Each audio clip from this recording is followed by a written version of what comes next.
TG Plus News edizione di Treviso, buonasera. Iniziamo il nostro notiziario con la cronaca.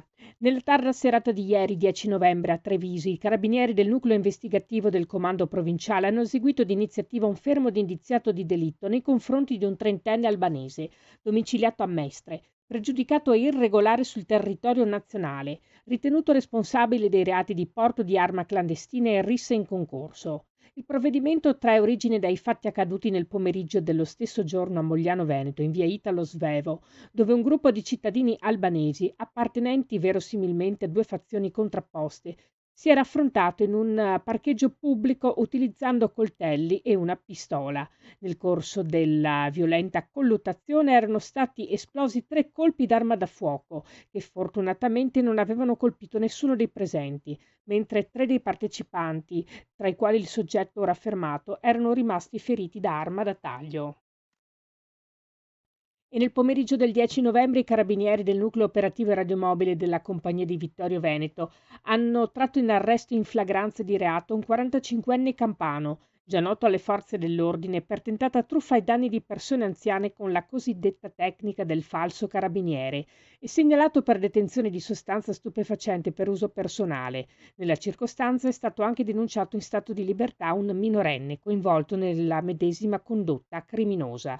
Le indagini sono scattate nella mattinata odierna a seguito delle segnalazioni di 2 cittadini residenti nei comuni di Orsago e Sarmede, i quali avevano riferito di essere stati contattati da ignoti che, spacciandosi per appartenenti all'Arma, avevano tentato di farsi consegnare denaro e gioielli con il pretesto di presunti problemi giudiziari di familiari. Nella mattinata di oggi, 11 novembre, i carabinieri del nucleo operativo e radiomobile della compagnia di Castelfranco Veneto hanno denunciato in stato di libertà 2 cittadini albanesi di 40 e 44 anni, senza fissa dimora e con precedenti per reati contro il patrimonio, sorpresi nella serata precedente mentre si aggiravano a piedi lungo via Verdi in atteggiamento sospetto. A seguito del controllo e della successiva perquisizione personale, i militari hanno rinvenuto nella loro disponibilità un martello, un cacciavite di grandi dimensioni, un frangivetro, 2 paia di guanti e 2 torce, tutti strumenti comunemente utilizzati per commettere furti.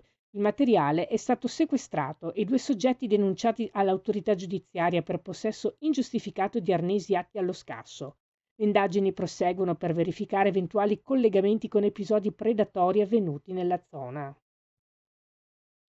E nella notte tra sabato e domenica, nell'ambito dell'intensificazione dei servizi di vigilanza sui pubblici esercizi, il questore di Treviso Alessandra Simone ha disposto controlli straordinari di polizia amministrativa svolti dai poliziotti della questura con l'ausilio dei vigili del fuoco e dell'unità cinofila della Polizia di Stato.